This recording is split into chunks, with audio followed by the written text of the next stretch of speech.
Are you looking for an electric vehicle that's not trying to get every ounce of efficiency by making a shape that looks like a rifle slug, and instead is focused more on driver comfort, drive feel, and a luxe overall experience? Then the Volvo XC40 Recharge might be just what you're looking for.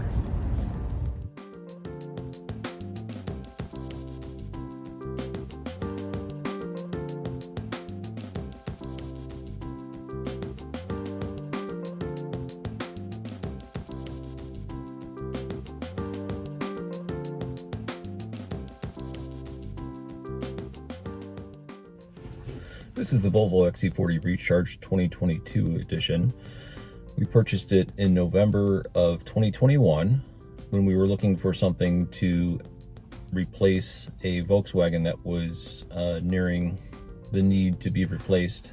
And we've already adopted electric vehicle lifestyle with a Tesla Model 3 ownership.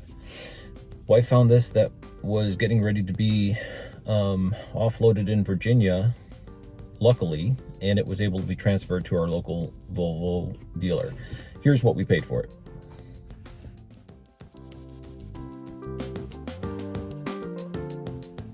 As you can see, it's not an inexpensive car, but I would put it into the middle of what are available for luxury EVs. It definitely costs less than a Mercedes-Benz or a BMW, but probably comparable to a Hyundai Ioniq 5, which is also something that it competes directly against. So it's not horribly expensive, but it's not inexpensive. Didn't really have any problems with this car. I did bring it for its 20,000 mile service check, and there wasn't anything much to that. I think they touched the brakes, check all the fluids, and provide a inspection. But beyond that, there's really not much to do with the car. No oil changes, obviously, or other things like that. But Volvo does have a bit of a service schedule associated with this.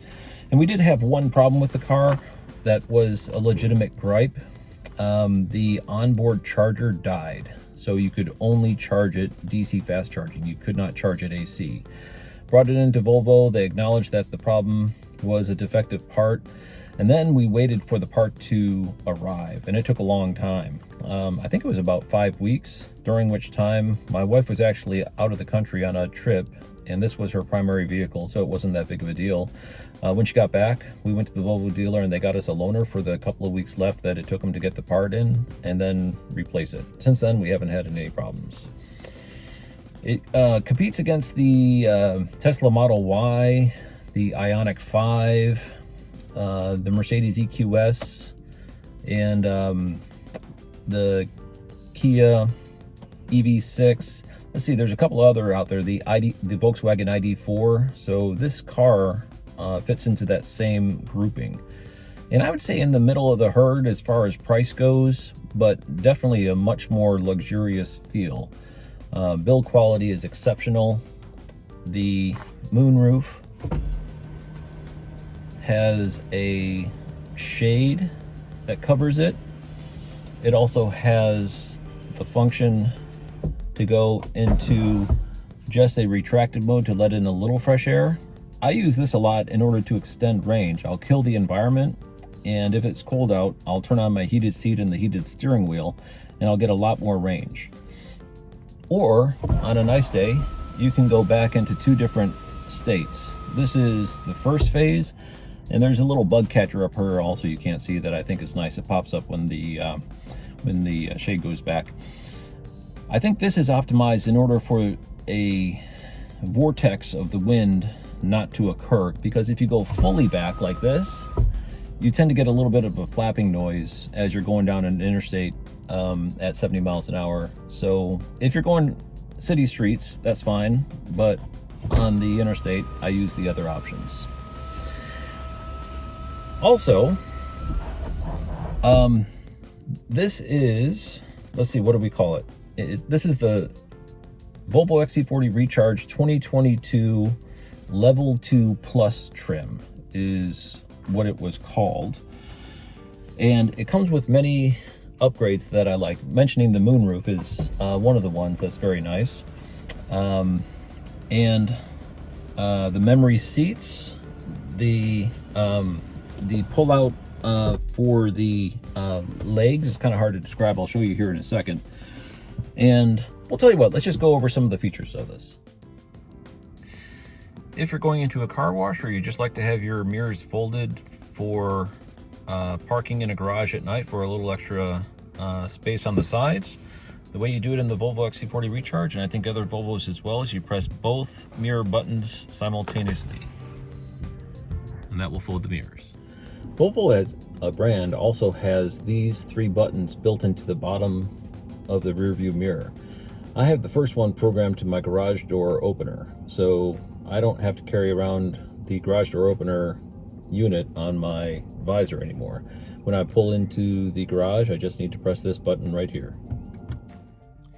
Okay, you've got 2 seat positions that you could store into memory, which is nice for me and my wife. We each have one of those stored.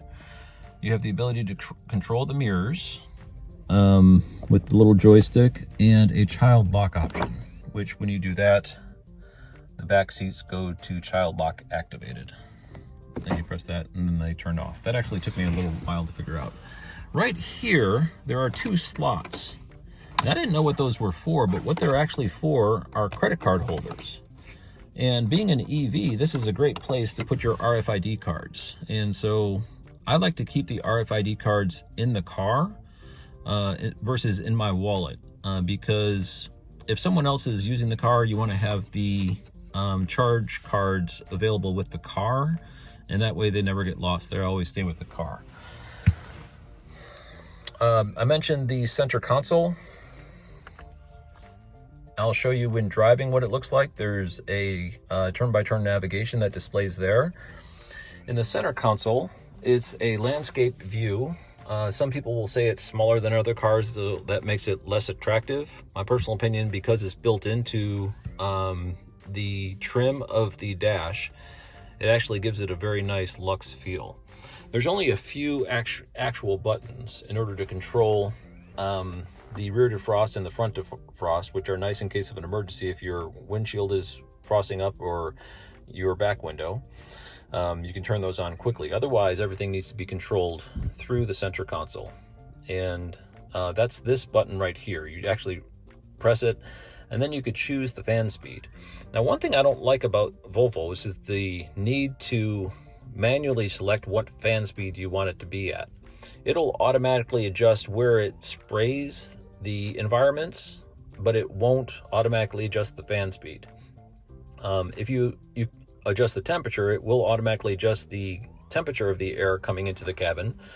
But again, you have to manually select the fan speed.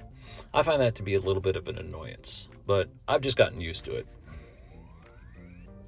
Recently also, they added Apple CarPlay. The way it works is not over the air. If you have an iPhone, you have to connect it to a cable that's in the USB-C that has the white circle around it. So we got a couple of adapters on Amazon to plug our iPhone in, and when you do, it's just normal Apple CarPlay. I'll show you that in just a second.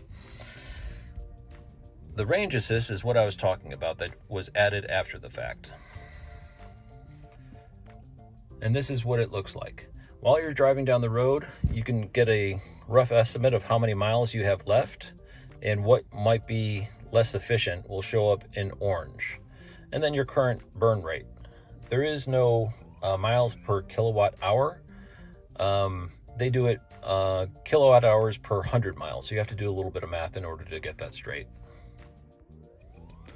Okay, for Apple CarPlay, the way it works is you plug in your iPhone, and back on the home screen, Apple CarPlay will just show right up. And then you could have ChargePoint, Electrify America, Plug Share, podcasts, other apps that might be installed on your iPhone. It's kind of strange Google Maps is there because you have Google Maps built into the navigation system natively, so I would never use that. Sometimes what I do use is the PlugShare app, and then you could tell PlugShare to give you directions, and then it'll populate the directions right here on the screen. And obviously for your playlists is nice to have because I find using the Bluetooth connectivity for streaming music to the car can be a little bit clunky. So it's kind of nice to have the Apple CarPlay native app built into the system now. It is Android as a base system. A lot of EVs are going this way. In my personal opinion, once you get a chance to use this, it's best in class. For instance, if I navigate to Take 5 Car Wash, it's going to estimate my state of charge when I arrive at to be 76%. Now that math can be very complicated to do, but Google Android does a very good job of making that calculation. Some of the things that can affect EVs and that other guessometers really get messed up on is if you're going uphill, you'll drain a lot, or if you're going downhill, you'll regen a lot. But the Volvo XC40 Recharge Android will do a very accurate representation of the destination state of charge, factoring in elevation changes. It's really exceptional at that. So I find that this is a very safe number on which I can rely in order to do my EV driving predictions. Any car that has Android will be similar. As I said, we have a Cadillac Lyriq. It also uses Android for its central systems, and it has the same map features as this one does. So that does seem to be a trend. Business Boulevard Northwest. We'll cancel that. You also have the option of adding apps, obviously Spotify, SiriusXM, podcasts, other things that you may wish, and you can integrate the phone to get text messages via voice and make phone calls via voice. So, all in all, I find it to be a intuitive and functional interface, and also very well designed for people who are doing EV road trips. A little frustrating that we don't have a clean representation of how many kilowatts we're getting while we're charging, but that being the one thing that is of concern, I can definitely overlook. The Volvo brand has gone all in on electric vehicles. They currently have the C40 Recharge and the XC40 Recharge, which are very similar, except the C40 is just a little bit smaller. The C stands for coupe, and the XC40 is a little bit more standard crossover SUV size. They're also coming out with an EX90 and an EX30. Both those are coming out here very quickly. So that will round out a pretty large contingent of models that are full electric. They also have an entire brand dedicated to full electric. As a result of the partial ownership by the Chinese company Geely, the Polestar brand was spun off and became an all-electric brand. So if you go to a Volvo dealer, you can also purchase a Polestar, and there's also Polestar dealers exclusively throughout the United States, and it's becoming a pretty popular brand for electric vehicles. Volvo is known for being very safe, and I can say, having been an owner now for about a year and a half, when you get in this car, you do have a very safe feel. The fit and build quality of the vehicle is such that you're surrounded by a lot of steel, but it's still very open. There's a ample hood space in front of you, so should you get into a head-on collision, there's plenty of cushion between you and the crumple zone. There's also a very heavy stock feel to the doors. So Volvo as a brand is known for safety, and this car is no exception. There's also coming out a rear-wheel drive variant, which I would probably have chosen given the choice. Back when we purchased this, there was no rear-wheel drive version. It was only all-wheel drive. So what that means is there's an electric motor in the front and an electric motor in the back. It's stupid fast. Oh my God, it's like frighteningly fast. When you drop the hammer on this car, you're going at race car speeds. I believe it's 0 to 60 in 4.3 seconds, which is a very fast. And because it's a heavy car, you don't get any wheel spin, so you go like grease lightning when you drop the hammer on this thing. They definitely don't have any kind of calibration for comfort with the acceleration on this thing. Your head slams back into the headrest and off you go. It's I've seen other reviewers comment on it as well, and it's a very quick car. That being said, I don't need all that acceleration. So if I can get another 50 miles of range by switching to a one motor variant, I probably would have done that. So speaking of range, this car, EPA says 240, and right now I'm at 80%, and the range assist is showing 200 miles at 80%. So normally when I bulk up to 100%, getting ready to do a road trip, I have 240 miles of range. Now, if you estimate 60 miles per hour on an interstate, 3 hours is 180 miles. And as a human being, I like to take bio breaks and stretch my legs. So 3 hours in between charging stops for me is sufficient. So 240 is a good number. That doesn't really bother me. If I had to get it into 300, and we actually own a Cadillac Lyriq also, it has a bigger battery and longer range. And I find if we try to deplete that battery, I'm already beyond the point of comfort. I want to get out and stretch my legs and go to the bathroom or whatever, get a drink. So 240 seems like a good number. Anything over 200, I think, is ample for an EV. The Chevy Bolt is in there. Let's see. This car, all the Polestars are right around in that range. 250 to 200, in my opinion, is sufficient for an EV. Other people differ. Other people say you have to have over 300 in order for it to be comfortable because you want to compete with gas cars. And I don't know, there's a raging debate about that, and I personally consider that to be a bit nitpicky. In my opinion, this is ample. So let's talk about charging. This car has 150 kilowatt hour of maximum DC fast charging rate, and it doesn't really show the statistics when you're charging. Let me show you what I mean. So this is the driver console display while you're charging. It does show the number of amps, but it doesn't show how many kilowatts you're currently receiving, which I find to be a little bit frustrating. The only way to actually obtain that is by looking at the miles per hour and trying to do a calculation. Volvo, when we first got this car, also didn't have any way of estimating how far in miles you could go. They added the range assist widget through an over-the-air update at a later time. And I think the idea they had was to, let me switch the view here real quick. So you can see a normal driving view, the only thing you have for range is a percentage of the battery. This seems to be a trend in luxury EVs, and I think what they're trying to do is not overwhelm you with too much data to make it complicated. They're trying to make it just like a gas tank, and for the driver not to be overly concerned about the intricacies of efficiency associated with EV driving. They're trying to obfuscate that and make it a little bit more relaxing for an EV driver. Nowadays, with the larger battery packs, you don't really have to sweat over eking every little ounce of efficiency out of your car like you used to in the older days of EVs. Nowadays, you just have a big battery and you go down the road, and when you start to get low, you pull over or find a place to charge and you fill back up again. So that seems to be the trend in luxury EVs.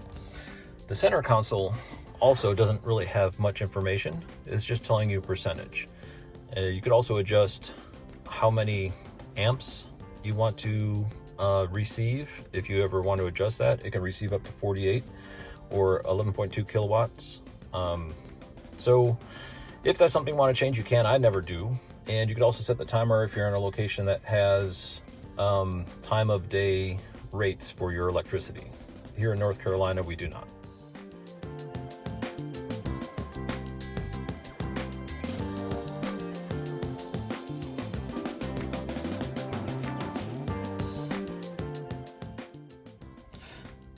Another thing of note that was a curiosity as far as a design element is a trash can. I can't tell you how many times I wanted a trash can in my car and ended up just using like a grocery bag or something like that. This car actually has a built-in trash can. I really like that for little knickknacks that I'm going through down a trip, and I just want to not put them in the side door pockets or something. I've got a nice place, and then it comes out afterwards and you can just empty it. So that I really like. Underneath the hood of the car are two things. The first is a frunk, kind of small. I just use it to keep the courtesy charging cables that came with the Volvo XC40 Recharge that have both 120 volt and 240 volt plugs, the NEMA 1450 and then the standard NEMA 110 plug. Never know if you need it, so I leave it there just in case and always carry it with me. Some people can use this for additional storage during trips, but that's what I use it for. The other thing that you can do underneath the hood is fill the windshield washer fluid. Now, because there's no oil stick and all the other fluids associated with transmission or power steering, none of those exist here. So really nothing much to talk about underneath the hood. The back of the car is very roomy. If you want to do grocery shopping and use this as a suburban haul-to vehicle, as what the Volvo brand very commonly is used for, it's a great option. Let me show you some of the features. It obviously has a pass-through to the back seat right there and a sub-trunk. It's not a very large sub-trunk, but there is more cargo space down there. People commonly store the charging cords there. I don't. But one thing I did find that's very nice is these little hooks. What they're designed for is to put a shopping bag on there, and that way it's not going to spill on the inside of your vehicle. Plus, you have a separator, so you can put shopping bags there, then hang some shopping bags here, and then put some down in this space also. So there's 3 hooks, and it makes for a pretty well thought out suburban shopping vehicle, a suburban hauler. It has a 12 volt plug back here, which I use for a lightning cable. I got a little USB inverter here, and then I'll show you in the back seat. The blue cable pops through, and let me tell you why I did that. It has right here 2 USB-C ports, and as well as the seat heating buttons. Those 2 USB-C ports can be used to charge iPhones. I just don't like the sightliness of cables going across the back seat like that. So instead, I feed it through the back seat from the trunk over there. Electric vehicle road trippers very often glamp in their cars. Glamping is a term meaning glamorous camping. Nice thing about doing it in an EV is there's no tailpipe emissions, so you can keep your environment on while you're camping. So if it's hot out, you could run your air conditioner. If it's cold out, you could run your heater. Kind of a nice feature. With the Volvo XC40 Recharge, the 2 back seats folded down, I can fit a 2-person air mattress back here. I've only ever slept by myself. I don't know if it'd be roomy enough for 2 people, but 1 person is definitely no problem whatsoever. Here's what it looks like.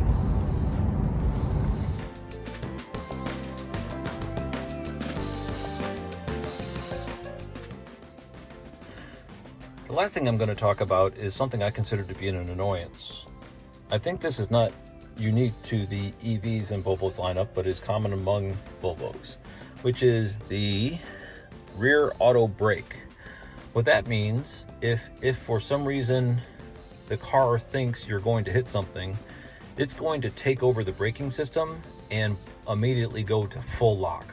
So it's a terrifying experience, definitely an adrenaline jolt. You'll be going into your garage, and all of a sudden your car is going to think that you're going to hit something just because you're going over a crack moving into your garage or something like that, and it will slam on your brakes. I really don't like that feature. So every time I go into my garage, I click on that, and then I turn off the rear auto brake, because I know, using my side mirrors and the backup camera, how to park my car in my garage. I don't need my car telling me you're going to hit something and then slam on the brakes for me.